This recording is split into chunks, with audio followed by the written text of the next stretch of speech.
2025년 사순절을 시작하는 재의 수요일입니다. 참회의 수요일이라고도 하는데요. 애쉬 웬즈데이라고 합니다. 여기서 재는 애쉬라고 하는 단어에서도 아실 수 있겠지만 무언가를 태우고 남은 찌꺼기를 말합니다. 불타고 난 재를 말하는데요. 저에게는 오늘의 이 의미가 여러분보다는 조금 더 생생하게 다가오는 것 같습니다. 오늘 새벽에 55세의 좀 젊은 나이로 갑자기 소천하신 지방의 목사님의 천국 환송 예배와 화장 예배를 제가 다녀왔거든요. 제가 오늘 새벽 벽제 화장터에서 한 인생이 정말 한 시간도 채 되지 않아 한 줌의 재로 돌아가는 것을 제 눈앞에서 목도하고 왔기에 정말로 오늘의 이 애쉬 웬즈데이라고 하는 이 재의 의미가 저에게는 훨씬 더 좀 생생하게 다가오는 것 같습니다. 정말 한 시간도 채 걸리지 않더라고요. 그 타다 남은 남짓하게 타버린 재를 다시 분쇄기에 넣고 그것마저 이제 부수고 나니 정말 말 그대로 그것을 종이에 싸 모아보니 정말 한 줌의 재만 남는 것이 우리 인생이더라고요. 개인적으로 저는 고인이 되신 이 목사님께 좀 개인적으로 빚진 마음이 있습니다. 작년 말쯤에 이 목사님이 발병을 하셨거든요. 뭐 여러 가지 뭐 병명이 있습니다만 구강암이 있어서 이제 혀를 잘라내야 되는. 사실 목회자에게 혀를 잘라낸다는 건 사형선고죠. 그렇게 이제 항암 치료를 들어가셨어요. 근데 지난 주말 토요일 저녁에 급성 폐렴이 왔습니다. 그래서 고생하시다가 월요일 새벽 2시에 소천을 하셨는데요. 하필이면 발병 부위가 구강이어서 나중에는 말도 못하고 저도 대화를 할 때 이제 저는 찾아뵙지를 못해서 카톡으로 대화를 했는데요. 카톡으로 이제 글씨로 쓰는 건 가능한 거죠. 전화를 통화했더니 말을 못 알아듣겠는 거예요. 발음이 다 세서 무슨 말을 하시는지 모르겠는 거예요. 근데 발병을 하고 이 목사님께서 병원에 계신 동안에 이제 서울대병원에 계셨는데 제게 연락을 하셨어요. 그래서 얼굴을 좀 보고 싶다고. 그런데 제가 작년 연말에 이제 A형 독감에도 걸리고 또 계속 몇 주 동안 제가 감기 몸살을 좀 앓았잖아요. 그래서 제가 감기 나면 갈게요 했는데 이제 연말이에요. 그래서 성탄절 송구영신 예배 또 새해 준비하면서 찾아뵙는 걸 계속 미뤘습니다. 그 이후에는 또 이제 교회 연말 연초가 끝나고 이제 지방의 교육부 행사를 주관해야 되니까 또 그 일을 하고 또 공교롭게 이 목사님이 이제 담당하시던 게 이제 지방의 교육원에서 임직자 교육 받으셨죠. 임직자 교육을 담당하시는 그 일정을 이제 진행하는 걸 하시는데 제가 교육부장이다 보니 이제 그것을 제가 이제 떠맡게 된 거죠. 교육부 수련을 마치고 또 이제 그것까지 진행을 했어요. 그렇게 제가 분주한 연말 연시를 보내느라 계속 찾아뵙는 걸 미뤘습니다. 그리고 이제 제가 우리 교회 이제 청소년 청년부 수련회를 이제 전주까지 갔다가 오고 찾아뵙기로 했어요. 카톡으로 제가 이제 좀 찾아뵙겠습니다. 근데 미루었어요. 또 미루었어요.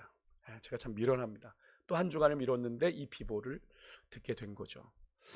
고인 되신 이 목사님께 참 죄송스럽고 미안한 마음이 너무나 큽니다. 아예 찾지 않으셨으면 괜찮은데 저를 찾으셨잖아요. 얼굴 보고 싶다고 그렇게 여유 있는 교회를 목회하시는 게 아니라 어려운 교회를 목회하셨어요. 그래서 후배들에게도 참 잘해주셨고 선배들에게도 참 잘하셨던 목사님입니다. 정말 이번에 장례를 치르면서 이분이 참 인생을 잘 사셨구나. 목회도 참 열심히 한 정말 선후배 목회자들이 참 많이 울었습니다. 이분의 죽음 앞에서요. 저에게도 참 개인적으로 많은 위로가 되고 힘이 되어 오셨던 분이기에 더 죄송한 마음이었는데요. 이번 목사님의 이 갑작스러운 좀 장례를 치르면서 제게 가장 울림이 있었던 두 가지가 있는데요. 그 첫 번째는 때를 놓치면 안 된다. 때를 놓치면 안 된다. 다시 말해서 기회가 우리에게 늘 있지 않다라는 거죠. 근데 우리가 인생을 살아가면서 누구나 수없이 깨닫게 되는 진리이지 않습니까? 너무나 평범한 진리죠. 우리에게 늘 오늘이 있지 않다. 이 때가 있지 않다. 기회가 있지 않다. 근데 그 인생의 진리를 이번엔 제가 참 뼈저리게 경험한 것 같아요. 그 목사님이 얼굴 한번 보라 오라는 그 3개월여의 시간 동안 제가 뭐가 그리 바빴을까? 뭐가 그리 분주했을까? 서울대 병원이면 정말 지척이더라고요. 오늘 길이 안 막히니까 15분, 20분이면 가는 거리였는데 1시간도 채 걸리지 않는 지척인데 왜 내가 가지 못했을까 하는 제 스스로가 너무나 원망스러웠습니다. 물론 이렇게 하나님이 그 목사님을 이렇게 급히 부르실지 누구도 몰랐기 때문에 그럴 수 있지라고 스스로나 또 주변에서도 위로의 말을 건네시기는 했습니다만 물론 그것이 인생이긴 합니다만 우리는 하늘 아버지께서 언제든 오라 하시면, 그죠? 언제든 떠나야 하는 인생이기에 늘 준비하고 때와 기회를 놓치면 안 되는 건데, 제가 너무 안일했던 건 아닌가 하는 그런 생각을 해보게 되었습니다. 여러분에게 이런 안일함 없으세요? 혹시 하나님께서 지금이라 말씀하시는데 하나님 아닙니다 라고 여러분 미루고 계신 일 없으세요? 한번 돌아보셨으면 좋겠습니다. 우리에게 늘 그 기회가 있지 않아요. 때가 있습니다. 전도서 3장에도 범사에 기한이 있고 때가 있다라고 말하지 않았습니까? 때가 있어요. 두 번째 울림은 나도 죽는다라는 사실입니다. 나도 죽는구나. 제가 이제 올해 50이 됐는데 그 목사님이 55세로 소천을 하셨거든요. 불과 몇 차이 나지 않는 그런 목사님의 죽음 앞에서 사모님과 딸 하나가 남아 있어요. 덩그러니. 또 아들을 먼저 보내는 어머니의 목 놓아 우는 통곡이 옆에서 있어요. 그런 모습들을 보면서 인생이 죽으면 저렇게 한 줌의 죄로 돌아가는 것이라는 걸 우리가 너무나 잘 아는데 모르지 않는 건데 우리가 굳이 생각하고 싶지 않게, 그런 비극적인 건 생각하고 싶지 않게 외면하는 진리잖아요. 우리는 누구나 죽는다. 저는 이 목사님의 이 시신이, 제가 그래서 너무 미안한 마음에 입관 예배를 가족들만 들어가는데 쫓아 들어갔어요. 들어가서 얼굴을 보는데 그 얼굴이 기억이 나지 않는 거예요. 눈을 감고 계신 그 목사님의 모습이 생전에 어떤 모습이었는지가 떠오르지 않으면서 제 마음이 너무나도 무너지더라고요. 내가 이분을 찾아뵙지 못했던 죄책감일까? 왜 얼굴을 못 알아보는 걸까? 그렇게 모습을 보내고 이제 돌아가니까 수의도 입지 않으셨어요. 그냥 목사 가운에 그냥 입고 염을 이제 입관을 했는데, 그렇게 화장터로 들어갔는데 1시간도 채 지나지 않았는데 바로 수고를 한다는 영상이 뜨더라고요. 그래서 우리가 일제히 얘기한 게 1시간도 걸리지 않네 라는 이야기를 했습니다. 정말 한 줌의 죄로 돌아가 버리는 그 모습을 보면서 저는 오늘 우리가 지키는 이 제 수요일의 의미가 저에게는 조금 더 좀 생생하게 다가오지 않았나. 여러분, 전통적으로 이 제 수요일에 쓰는 제는 제가 매년 말씀드렸는데요, 작년 종려주일에 예수님께서 입성하실 때 종려나무 가지를 흔들잖아요. 그런 일을 했던 그 종려나무 가지를 태워서 만든 재를 가지고 전통 예식을 합니다. 그래서 예배 가운데 뭐 이제 주로 개신교보다는 이제 캐톨릭이나 루터란 같은 데서 이제 예식을 하는데, 이마에 십자가를 그 재로 긋고 흙에서 왔으니 흙에로 돌아갈지다 이렇게 말씀을 하며 이제 우리가 어떤 존재인지를 돌아보는 건데요. 여러분, 작년 종려주일에 쓴 나무를 태워 그 재를 만든다라는 것 무슨 의미겠어요? 불과 1년 전에 나의 모습 그리고 오늘의 나의 모습을 비교하게 되는 거죠. 분명 작년 제 수요일에 이 세상이 영원할 것처럼 살지만 우리 또한 한 줌의 재로 돌아가는 유한한 존재다 라는 것을 우리가 알고, 한 번 사는 인생 나를 주님께 온전히 불태워 헌신하겠다 라고 우리는 다짐했고, 또 성령의 불로 내 안에 더러운 것 정화하고 정결하게 되어 내가 새로운 마음으로 주님 섬겨야지, 또 그 죄가 이제 다 쓰고 나면 누군가의 걸음이 되어지듯 하나님 아버지의 소원대로 십자가에서 자신의 몸 버려 세상 구원을 위한 한 알에 썩어지는 미랄 되어 돌아가신 예수님처럼 한 번 사는 인생 나도 부르심 받은 그 자리에서 영원 구원의 사명을 위해 나를 기꺼이 드리기로 우리는 이 사순절을 시작하며 또 제 수요일을 보낼 때마다 그렇게 우리는 분명 다짐을 했는데, 진정 그렇게 한 해를 살아왔는지를 돌아보라는 의미이죠. 그래서 작년에 그 종려나무 가지를 흔드는 겁니다. 그래서 이 제 수요일에 전통적인 예식은 그렇게 거액이 되는데, 여러분, 우리는 그런 존재입니다. 흙에서 왔으니 흙으로 돌아가는 인생이에요. 공술의 공수거라고 하죠. 그런 의미에서 오늘 우리가 조금은, 제가 좀 장황하게 나누었지만, 이 지방의 목사님의 갑작스러운 죽음이 우리에게 가르쳐준 이 인생의 평범한 진리요, 때가 늘 있지 않다라고 하는 것, 그리고 우리 모두는 죽는다라는 이 인생의 평범한 진리를 우리가 절대로 가볍게 여겨서는 안 될 겁니다. 왜요? 누구나 마주하게 되는 진리니까요. 그렇게 40일의 사순절 기간을 우리를 위해 한 줌의 제가 되어주신 예수 그리스도를 본받아 우리는 이제 육체의 소욕을 따라 살지 않고 성령의 소욕을 따라 죄와 철저하게 싸우는 시간들이 되기를 소망합니다. 여러분 기억하십시오. 그리스도인은 죄가 없는 사람이 아니에요. 제가 늘 말씀드리죠. 하나님께서 우리를 의롭다 하신 거예요. 의롭다. 우리가 의로워져서가 아니라 주님의 십자가 은혜로 우리를 의롭다 주신 겁니다. 그래서 제가 그 성경에 보면 죄가 가리워진 거예요. 그러니까 우리는 아직 죄인이에요. 그죠? 죄가 없는 존재가 아니라 죄와 싸우는 사람입니다. 죄와 싸우는 사람이라는 걸 꼭 명심하셔야 돼요.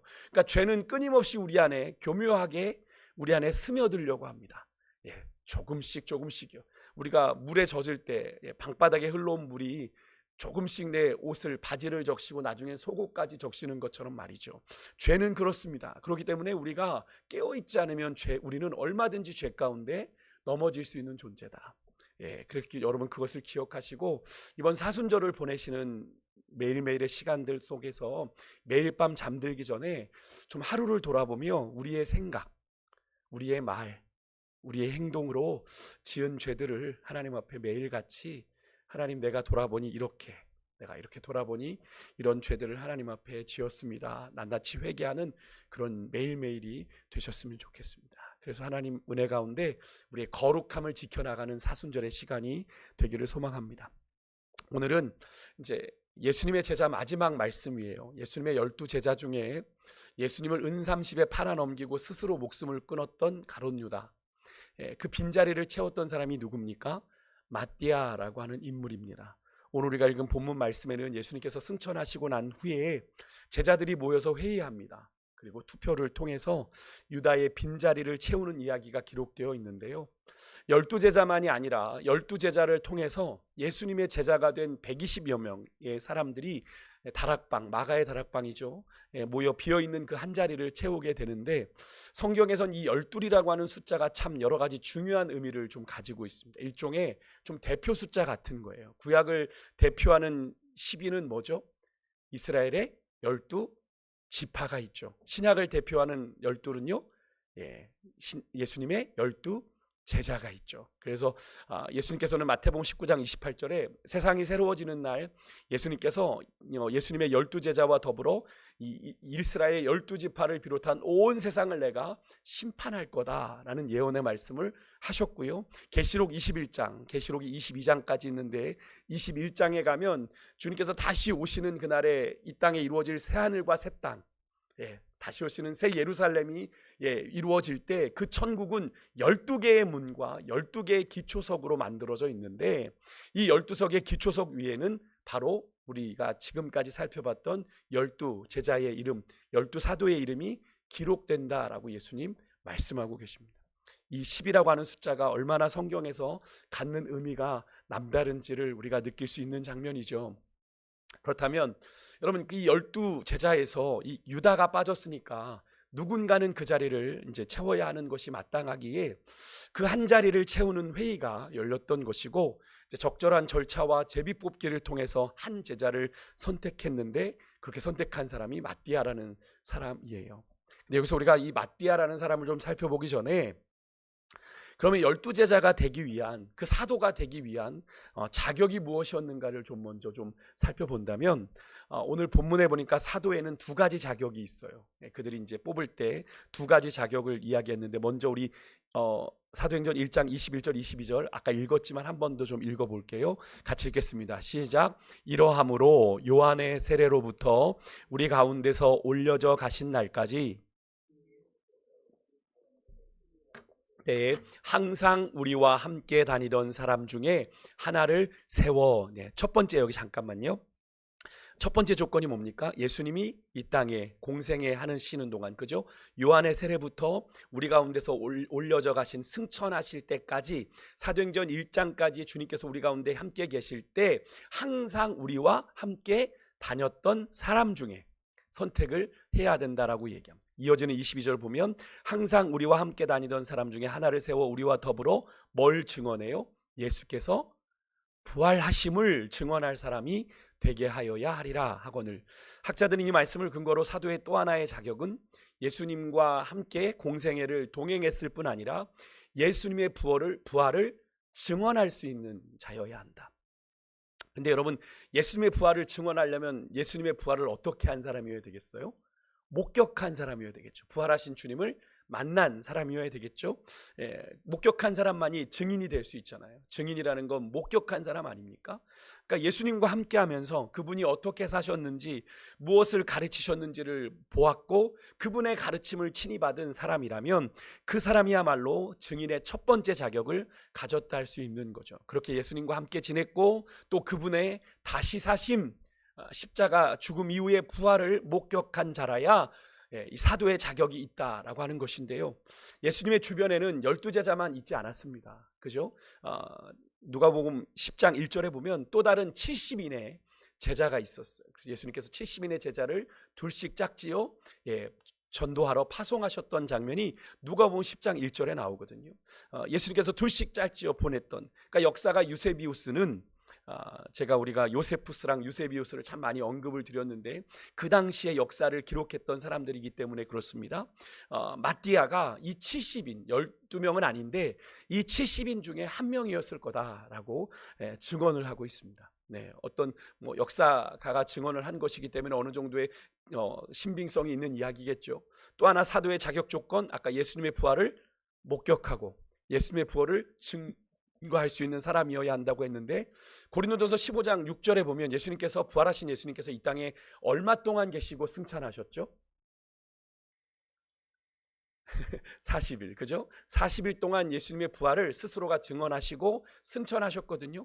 근데 그것을 사도행전에서 고린도전서 15장 6절에서 어떻게 기록하고 있냐면 부활하신 예수님께서 500여 형제들에게 일시에 보이셨다라는 구절이 나옵니다. 그러니까 예수님의 부활을 목격한 사람이 어떻다는 거예요? 상당히 많았다라는 걸 의미하는 거죠. 그러니까 예수님의 부활의 증인이 많았다는 겁니다. 심지어 사도 바울이 뭐라고 그랬어요? 만삭되지 못한 나에게까지도 부활하신 주님이 자신을 나타냈다라는 표현이 나오거든요. 그러니까 마띠아도 최소한 어떤 거겠습니까? 예수님의 부활을 목격한 500여 형제 가운데는 한 사람은 되는 거죠. 그러니까 우리가 그렇게 예상을 해볼 수 있는 거예요. 그래서 이 마띠아는 사도가 갖추어야 될 두 가지 자격을 다 갖춘 사람이다라고 볼 수 있겠는데요. 그렇다면 이 마띠아가 어떻게 선출이 되죠? 제비뽑기입니다. 제비뽑기. 그래서 근데 여러분 재미있는 건 구약 성경에는 제비뽑기가 제법 나오거든요. 근데 이 신약 성경에 와서는 제비뽑기의 유일한 사례가 바로 이 사도행전 1장의 이 사건뿐입니다. 이 사건 이후로는 제비뽑기가 나오지 않아요. 왜 이 사도행전 1장 이후에는 제비뽑기에 대한 내용을 성경이 기록하지 않고 있을까요? 여기저기 좀 찾아봤습니다. 그랬더니 이렇게 추측을 하시더라고요. 사도행전 2장에 오순절 성령 강림 사건이 일어나게 되고 이제 신약 성경이 다 기록된 다음에 성경이 이제 100년 이하로 해서 AD 100년 밑으로 다 신약 성경이 기록이 되거든요.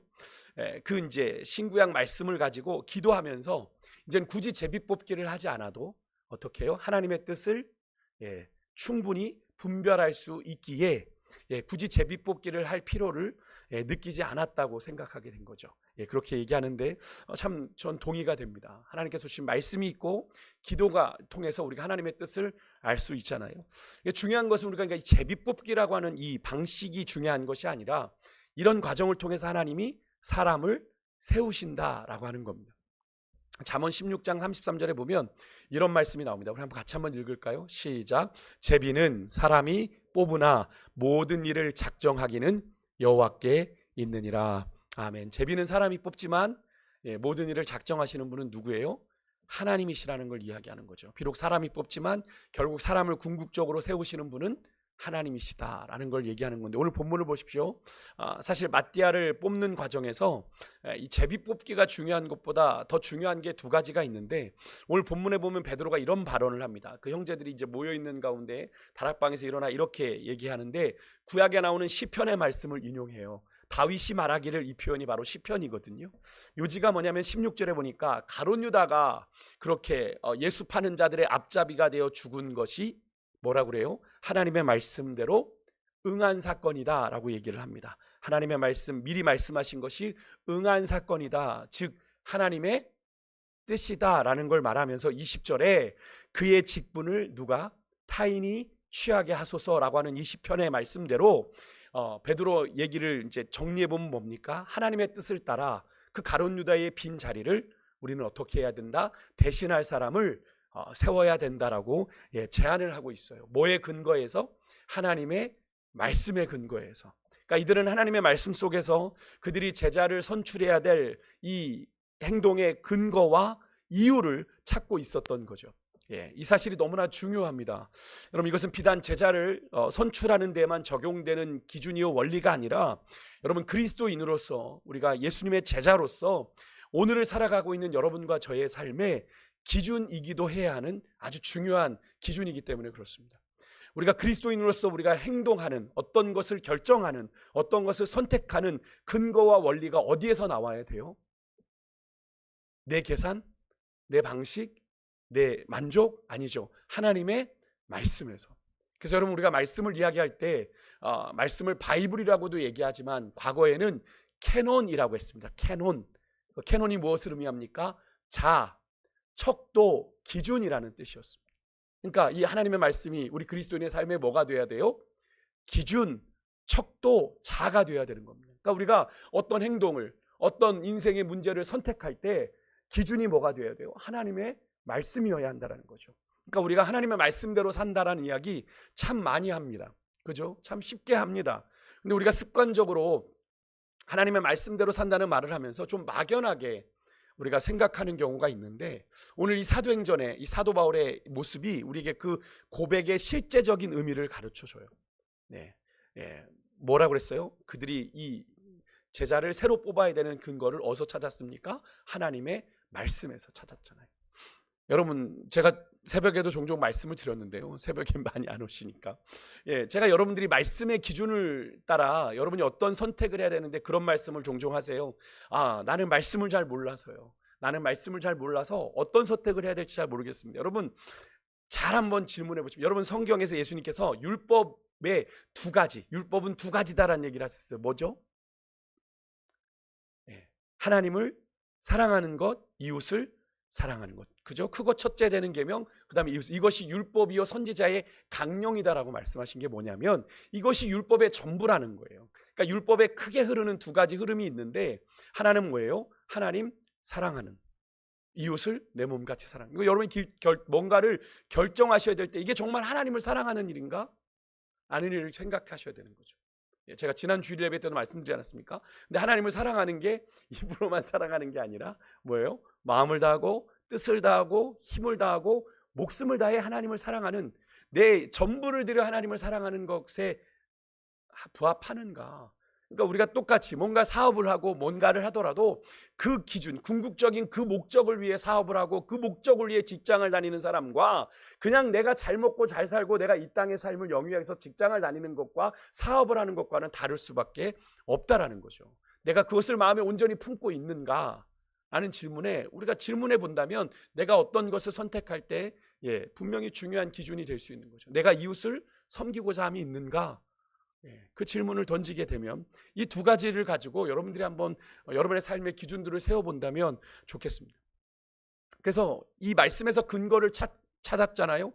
그것으로 끝나지 않았습니다. 이들은 어떻게 했냐면 13절 14절에 보면요, 다락방에 올라간 11명의 제자들을 포함해 120명의 사람들이 오로지 기도에 힘썼다라고 성경이 기록합니다. 전적으로 기도했다는 거거든요. 근데 이것을 우리가 그렇게 오해합니다. 뒤에 이제 2장에 오순절 성령 강림 사건이 있으니까 성령 받기 위해서만 기도했나 보다, 그렇게 생각할 수 있는데 그렇지 않습니다. 그들은 제자를 뽑는 일 가운데 먼저 기도했고요. 그때뿐만이 아니라 제비를 뽑기 직전에도 이들이 기도한 걸 봅니다. 우리 24절 한번 읽어볼게요. 같이 읽습니다. 시작. 그들이 기도하여 이르되 무사람의 마음을 아시는 주여, 이 두 사람 중에 누가 주님께 택하신 바 되어, 이렇게 기도하는 거예요. 그들은 누가 정말 하나님 마음에 합당한 사람인지를 물었어요. 그것도 한 사람을 두고 이 사람입니다, 우리의 마음은 이 사람입니다 라고 얘기한 게 아니라 누구를요? 두 사람을 여러분 추천했다는 겁니다. 그래서 우리가 다시 좀 정리하면, 우리 성도들이 하나님의 뜻을 분별하고 무언가를 결정하는 중요한 원리를 여기서 우리가 확인하게 되는데, 그리스도인들이 무엇을 하든 어떤 결정을 내리든 그 결정의 가장 중요한 근거는 이 세 가지가 있어야 되는데요. 첫 번째는 뭐겠어요? 아까 베드로가 말씀이요. 두 번째는 기도이고요. 세 번째 뭘 것 같으세요? 세 번째는 열린 마음. 열린 마음. 한번 따라해 보시겠어요? 열린 마음. 열린 마음이 뭘까요? 열린 마음. 내가 미리 결정하지 않는 거예요. 우리가 신앙생활하면서 기도한다고 하면서 하나님의 응답을 구한다고 하면서 우리가 먼저 우리 안에 응답을 결정해 놓고 기도할 때가 많아요. 그래서 그런데 그런 기도가 뭐가 문제냐면 내 뜻대로 안 되면 실망하더라. 아니에요. 난 주님께 다 맡겼어요 라고 얘기하는데 나중에 보면 마음에 서운함이 남더라. 전 그래요. 전 그랬어요. 그래서 제가 어떤 결정을 내릴 땐 하나님 앞에 가능성을 다 열어놓습니다. 그게 열린 마음입니다. 주님 뜻대로 하시옵소서. 여러분, 우리가 무심코 많이 하는 실수입니다. 내가 정해놓고 내 뜻대로 해주면 기도응답이고 내 뜻대로 안 해주면 기도응답이 아닌 겁니까? 아니에요. 내 뜻대로 안 해주셔도 기도응답입니다. 노는 기도응답 아닙니까? 노도 기도응답이에요. 근데 우리는 기도응답을 내 뜻대로 해줘야만 기도응답이라고 오해하는 그런 오해가 있습니다. 잘못된 거예요. 기도응답은 내 뜻대로만 응답해 주시는 게 기도응답이 아니고 아니야 라고 하는 것도 응답이고 기다려 라고 하는 것도 응답입니다. 그러니까 여러분들이 기도하실 때 가장 우리 그리스도인들이 실수하는 것이 내가 정해놓고 기도하는 겁니다. 하나님 이 길로만 인도하여 주옵소서. 맞습니까? 틀립니까? 이렇게 이거대로 안 되면 이미 마음은 글로 많이 쏠려가 있어서 하나님이 아니다 하시면 엄청 실망하는 거예요. 시험 드는 거예요. 그러니까 하나님 내 뜻 정해놓고 하나님 도장만 찍어 주십시오 이런 거잖아요. 그러니까 여러분 그래 놓고서는 솔직히 하나님께 책임을 하나님 왜 안 막아주셨어요? 내가 아니라고 하려고 그랬는데 너 정해놓고 기도했잖아. 그런 경우 많이 있습니다. 오늘 사건 보십시오. 그들이 한 사람만 정하지 않았습니다. 하나님 이 사람 옳습니까? 라고 정하지 않았고요. 두 사람을 추천했어요. 그리고 기도하면서 하나님이 선택해 주시기를 기다렸습니다. 사도행전 1장을 보면 두 사람이 추천된데 그들 가운데 그 두 사람 가운데 사실 오늘 우리가 만나는 이 마띠아보다 다른 사람이 그 모임 안에서는 더 유력했던 것으로 보입니다. 23절 읽어볼게요. 23절 같이 읽겠습니다. 시작. 그들이 두 사람을 내세우니 하나는 별명은 유스도라고 하는 요셉이요 하나는 마띠아라. 여러분 보시면서 어떻게 느끼세요? 뒤에 마띠아는 이름만 딱 마띠아 그렇게 딱 기록되어 있고 앞에 요셉이라는 사람은 별명까지 소개되고 그죠? 바사바라고 하는 이게 이름 뭔가 이게 이름이 여러 개 나온다는 건 뭔가 유명한 사람이라는 걸 의미합니다. 유력한 사람이라는 걸 의미하는 거죠. 반면에 마띠아는 마띠아 이름 달랑 세자만 기록되어 있는 걸 볼 때 당시에 이 마띠아가 아닌 이들 모임 안에서는 이 다른 이 요셉이라는 사람이 더 유력하고 어쩌면 지지를 받았던 사람이 아닌가 이렇게 보입니다. 하지만 막상 뚜껑을 열어보니 어떻게 됐어요? 마띠아가 됐어요. 어쩌면 거기에 모인 거의 모든 사람들은 요셉이 이 가롯 유다의 자리를 채우기를 바랬을지도 모르겠습니다. 마음으론 이왕이면 좀 유력한 사람이 이왕이면 좀 유명한 사람이 그렇지 않습니까? 결과적으로 마띠아가 선출이 됐어요. 거기에 어떤 근데 논란도 제기되지 않고 있습니다. 그죠? 거기에 순종하는 것을 볼 때 당시에 그리스도인들이 그 사도들이 상당히 하나님 앞에 순종적이었다라는 생각을 해보게 되는데 사실 요즘도 교회 내에서 이런 선출의 문제로 원래 우리는 그렇게 하지 않았지만 임직할 때 투표도 하거든요. 장로 투표할 때는 장로를 임직할 때는 투표도 합니다. 교인들이 투표를 하는 문제로 교회가 분쟁이 생기기도 하고 교회가 쪼개지기도 하고 그러거든요. 근데 초대교회는 그렇게 하지 않았던 거죠. 하나님의 뜻 가운데 맡겼어요. 그들의 기대는 요셉이었는지 모르지만 요셉이 아니고 마띠아였는데도 불구하고 순종했던 거죠. 그렇다면 여러분 이 마띠아라는 사람은 누굽니까? 이름은 마태와 같은 어근에서 나온 이름인데 이름의 뜻이 참 의미 있어요. 하나님의 선물이라는 뜻입니다. 하나님의 선물. 그러니까 이 마띠아라는 사람이 모르긴 해도 이름 하나밖에 거론되지 않았지만 상당히 신앙적인 배경이 있는 사람이다라는 걸 우리가 알 수 있겠죠. 그의 인생이 하나님의 선물 같은 인생이었으니까. 근데 이 사람이 사도행전 1장 이후의 투표 이후로는 성경에 나오지가 않아요. 뽑혔더라 이런 것이 끝납니다. 성경은 이 사람이 어떤 말을 하고 어떤 행동을 했는지에 대해서는 침묵하고 있어요. 다만 사도행전에서 12사도라는 표현으로 그 자리를 마띠아가 채우고 있다라는 건 언급이 되고 있습니다. 그래서 한간에는 학자들 가운데 그런 얘기를 합니다. 사람들이 잘못 뽑은 것 같다. 그래서 사람들은 마띠아를 뽑았지만 하나님은 사도행전의 기록을 보니 11장 이후를 기록하고 장식하고 있는 화려한 인물 누구죠? 사도 바울을 하나님이 가룟 유다의 자리에 뽑으셨던 건 아니냐라고 주장하는 학자들도 있습니다. 재미있는 상상이죠.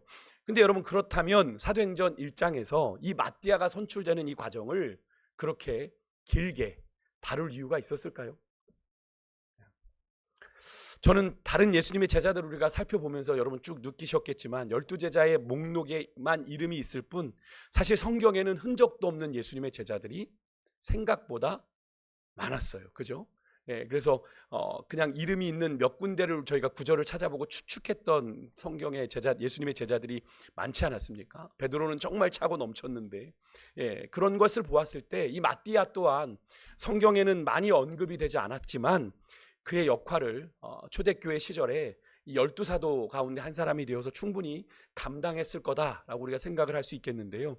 실제로 교회 역사나 교회 전승들이 그 사실을 우리에게 확인시켜 줍니다. 마띠아는 이 유대 땅에서 열심히 전도를 하다가 어디로 넘어갔냐면 나중에 에디오피아까지 넘어가게 됩니다. 아프리카에 있는 에디오피아까지 가서 복음을 전하고 거기서 전도하다 순교한 것으로 교회 전승에는 기록되어 있는데요. 순교 방식에는 두 가지 설이 있습니다. 하나는 십자가형으로 죽었다, 하나는 돌에 맞아 죽었다라고 하는 두 가지 설이 있는데, 어떤 방식으로 이 마띠아가 순교를 했던지 간에 중요한 건 뭡니까? 그가 예수님의 12제자가 되어 순교의 죽음으로 다른 제자들이 갔던 그 길을 동일하게 걸어갔다라고 하는 걸 우리가 알 수 있는 거죠. 이렇게 우리가 예수님의 제자에 대한 말씀을 이제 12명, 13명까지 마치면서 특히 유다의 자리를 메운 이 마띠아를 살펴보면서 우리가 중요한 사실을 깨닫게 되는 건요, 하나님은 그저 이 12이라고 하는 이 숫자를 채우고자 하신 것이 아니라 하나님은 당신이 하시는 일에 계속적으로 누구를 필요로 하신다? 사람을 필요로 하신다라는 걸 우리가 알 수 있죠. 하나님은 당신이 쓰고자 하는 사람들을 시대마다 계속 부르시고 그 자리를 채워서 쓰셨다라는 겁니다. 그러니까 기독교 역사를 쭉 보게 되면 그 시대마다 하나님이 부르셔서 사용하신 인물들이 있었다라는 겁니다. 가끔 교회에서 시험 들고 떠나는 사람들이 이런 말을 하는 분들이 계세요. 내가 없으면 교회 잘 되나 봐라. 네, 특히나 이제 또 사역자들도 그런 얘기를 종종 합니다. 내가 떠나면 안 될 것처럼 막 그러면서 떠나는 목사님들, 전사님들도 있는데, 근데 희한하죠. 그런 사람들 없어도 주님의 교회는 잘 됩니다. 저도 이렇게 부교육자 때 사역지를 옮겨봤지만 목사님 가시면 안 돼요. 저보다 더 훌륭한 분들이 와서 사역을 잘하고 계신 걸 너무나 많이 봤는데요. 여러분, 주님의 교회는 어떻습니까? 하나님의 일은 누가 하는 거예요? 하나님이 하십니다. 궁극적으로는 하나님이 하십니다. 사람을 통해 하십니다만 그 일을 이루시는 분은 하나님이시라는 거예요. 그러니까 우리가 사람을 보면 안 돼요. 하나님은 저 돌들로도 아브라함의 자손을 만드실 수 있는 분이거든요. 근데 나 없으면 안 될 것처럼 사람이 하는 것이 아니라 하나님이 하시는 거거든요. 그래서 여러분, 하나님은 계속 사람을 세우고 쓰시는 분입니다. 한 사람이 가면 또 다른 사람을 통해서 당신의 역사를 이끌어 가시는 분이 하나님이십니다. 기독교 역사는 그렇게 지금까지 진행되어 왔습니다. 사실 우리가 마띠아를 살펴보면서 사도란 예수님과 함께 했고 또 예수님의 부활을 친히 목격한 사람이다라고 우리가 사도를 좀 정의해 봤는데, 그것은 약간 좀 좁은 의미의 사도 의미라면 사실 사도는 헬라어로 아포스텔로스라고 해서 보냄을 받은 자라는 뜻입니다. 보냄을 받은 자, 하나님의 일을 위해서 이 땅에 보냄을 받은 자는 다 사도인 거예요. 그러니까 예수님께서 이 땅을 떠나시기 전에 제자들에게 이런 말씀하셨죠. 요한복음 17장 18절에 보면 아버지께서 나를 보내신 것 같이 나도 너희를 보내노라, 이렇게 말씀을 하셨습니다. 마태복음 28장 19절 20절에 너희는 가서 모든 족속으로 제자를 삼아 아버지와 아들과 성령의 이름으로 세례를 주고 내가 너희에게 분부한 모든 것을 가르쳐 지키게 하라. 내가 세상 끝날까지 너희와 항상 함께 있으리라 하시니라. 이 말씀을 마지막으로 우리가 이것을 지상 대위임 명령이라고 하지 않습니까?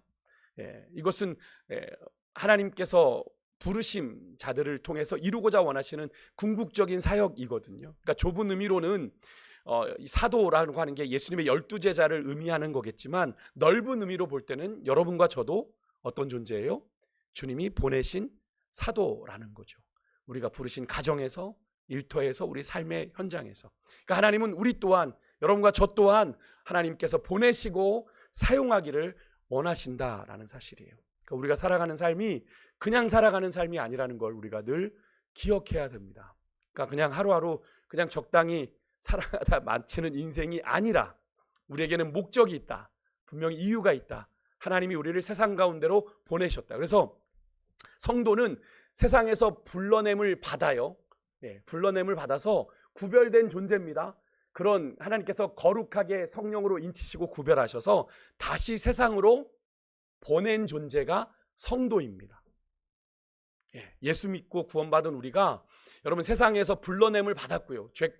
죄악된 세상에서 불러냄을 받아 보혈의 능력으로 인치심, 성령의 능력으로 인치심을 받고 다시 세상으로 보냄을 받은 존재가 성도입니다. 그렇기 때문에 우리는 세상 가운데서 비록 땅을 버타고 살지만 우리는 어떤 존재로 살아요?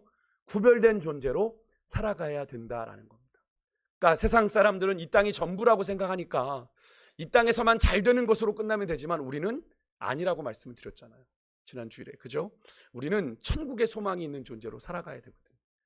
우리는 그렇게 구원받아 하나님의 것이 된, 하나님의 소유가 된 그 순간부터 우리는 삶의 이유와 목적이 달라진 존재고 우리에겐 사명이 있는 존재라는 사실을 우리는 분명히 기억하시고요. 우리가 이 예수님의 12제자를 들으시면서 어떤 것들이 여러분의 마음에 부딪혀지셨는지 모르지만 저는 한 가지였던 것 같습니다. 예수님의 12제자라고 많은 오랜 기독교 역사 가운데 추앙받는 그런 인물들, 성경엔 그렇게 많은 것들이 기록되어 있지 않았지만 그들은 묵묵히 자신들의 사명의 길을 걸어가 땅끝에서 주님을 만났다라고 하는 거죠. 여러분, 우리의 삶 또한 그런 삶일 수 있습니다. 누군가 알아주지 않을 수 있습니다. 우리가 걸어가는 이 사명의 길을 알아주지 않을 수 있어요. 하지만 누구만 기억하시면 족합니까? 주님만 기억하시면 족한 인생 살아갈 수 있기를 주 이름으로 축복합니다.